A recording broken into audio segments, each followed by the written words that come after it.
It's back to you, Rajdeep. Thanks very much, Smita. Okay, let's return to our top focus tonight. Our continuing focus on exposing the corruption in what could be India's biggest scam ever. The CAG report on 2G scam, first brought out, the final CAG on this channel, indicts Telecom Minister A. Raja. But it doesn't spare corporate India either. The report clearly shows how several companies, including some of India's top corporates, were privy to insider information and broke rules at every stage to win the 2G contracts. Kalma Parjor with this special report. It's not just Telecom Minister A. Raja who got stake from the CAG in the 2G auction. India's top companies have also been indicted. The report clearly says that these companies had privy to insider information and were given undue favors to win the licenses. Out of the 122 new licenses that were given out, majority 85 licenses were won by companies that did not meet the eligibility criteria. 6 of the Unitech Group companies which applied for licenses for 20 circles did not meet requirements. Such was the hurry to get into telecom that they altered memorandums of association without government clearance and should have been rejected. But in Raja's tenure, they ended up winning several circles. 12 companies, according to the CAG, lied about their paid-up capital. Bidders must have a minimum of 3 to 10 crore rupees as paid-up equity capital. Most of the companies that won licenses did not meet the mark. As per the laws, a company cannot have stakes in more than one licensee company for the same area. The rule was ignored for Swan Telecom, where Reliance held over 10% equity stake at the time of license application. Reliance was already operating in all service areas where Swan was bidding. The CAG report also says Department of Telecom gave undue benefit to Reliance Communications for introducing GSM services in 20 circles. This done almost immediately, while others had to wait for a year longer.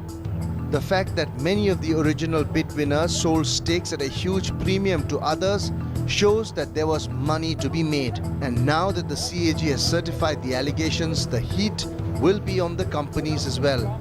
In New Delhi with Mike Sangma, Karma Paljor. Let's then raise the big talking point on India at 9. Will the corporates get away in the 2G scammer? Continuing focus on exposing the corrupt. Joining us now, Rajiv Chandrasekhar, Member of Parliament of the Rajya Sabha, himself an entrepreneur, himself someone who took up the 2G scam issue 2 years ago with the Prime Minister. Harish Salve, the country's top lawyer, joins us here. And also Paranjoy Guha Thakurta, senior journalist, who is once again with us because he's the one who's been tracking this 2G scam for the last couple of years. Let me come to you, Rajiv Chandrasekhar. In a letter first on 11th May 2010, and in fact, in a couple of other letters in 2007, you had warned about the 2G scam being one of India's biggest scams ever. What was the response you got from the Prime Minister when you told him specifically and warned him in those letters that corporates could also be getting away, along with the Telecom Minister, of massive amounts of public money?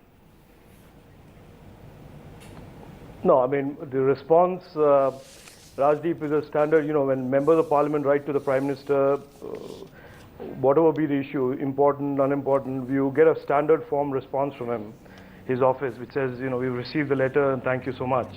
But on the occasion that I had to meet with him, when I raised this issue, it was clear that, he was concerned. And if you know, even recently, about 2-3 months ago, he mentioned in public that one of the reasons for the problems in telecom is the fact that the institution of the independent regulator has not functioned. So I think it's safe to assume that the Prime Minister is aware of what went on and took note of my letters. Okay, so the Prime Minister is aware. That's what you're claiming, that the Prime Minister is aware of what was going wrong in the 2G spectrum allocation. Harish Salve, you appear for various corporates. As we've shown in our story, as the CAG report says, corporates flouted various guidelines. Will those corporates be brought to book, or is Mr. Raja only the soft target or the only target in this entire spectrum allocation? To describe Mr. Raja as a soft target is to underestimate his resilience and his province. But Rajdeep, let's be very clear about what is going on here, what Mr. Chandrasekhar said. See, this is a failure of the regulation process. Why?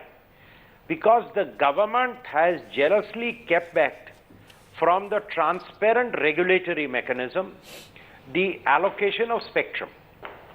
They say spectrum is our resource.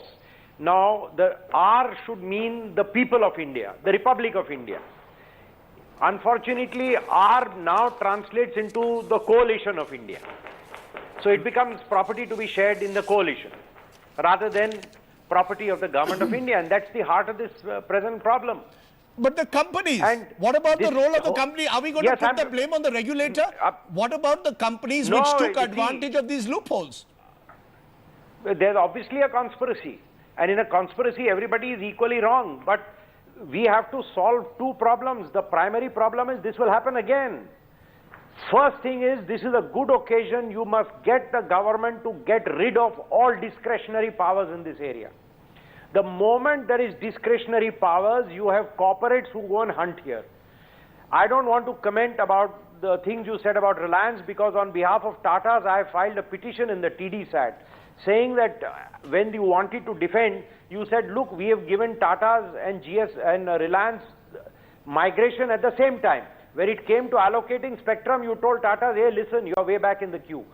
So all this problem has been going on. Why? Because this power of allocating spectrum is kept back by the government. And we Right. are seeing how it is being used. You know, and let me bring in Paranjoy at this point. Paranjoy, you know, we are going for A. Raja. We believe that A. Raja has much to answer for and probably should not be in the Union Cabinet at the moment, given the scale of this investigation and the scale of the possible corruption. But what about the bribe givers? Let's assume that there's a bribe taker here, but what about the bribe givers? Will they get away because they're some of India's biggest corporates? I hope not, Rajdeep. You know, what has been categorically stated in the CAG report is that, as Mr. Salve pointed out, the regulator, the TRAI, stood as a helpless spectator. These are not my words, these are CAG's words, when its recommendations were either ignored or misused. 2 points I want to make. You had two companies, there are a number of companies, you had two companies, Swan and Unitech. They were companies which really didn't have anything until those licenses came there.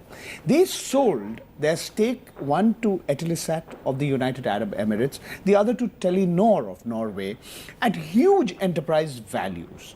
Now, obviously, when Mr. Raja claims that he was adhering to the TRAI's regulations, he obviously wasn't, because he cherry-picked, he selectively picked bits and pieces of the regulations and not all. Because what the TRAI had also categorically said, that there would be no mergers and acquisitions for 3 years till the rollout. So are you saying that if there's an investigation into A. Raja, it should also be an investigation into the Unitex, into the Swans, into the Reliances, into all the companies which benefited from the 2G spectrum allocation? That is clearly written in the CAG's report, that there was a nexus between business and politics, as it exists in many parts of the world and certainly in India, which was very, very, very much behind this scam. And I want to make one other point. You know, this whole business about how corporates work and don't work. When today, you know, the claim that is being made on behalf of the government, on the Department of Telecommunications, that the reason why you didn't charge them a high auction, you know, a license fee, was you ensured that the prices remain low. This myth has been shattered when today Tata Docomo is offering voice services on 3G spectrum at a price which is lower than voice services offered on 2G spectrum. That clearly establishes that that spectrum was sold at a very, very, very low price, 1/7 its market value. But some would say, and Rajiv Chandrasekhar, you yourself have been in the telecom industry in the past, that this was the nature of the way the telecom industry has grown. It's been a remarkable growth story, but it grew out of a nexus between businessmen and politicians. And as Harish Salve says, because the politician had the discretionary powers, he was able to benefit a few favored companies. And that's the way the telecom sector has grown in this country. No, Rajdeep, I mean, that is hardly an argument, because just because one of the arguments that is being used in this case is it was done like this in the past. Now,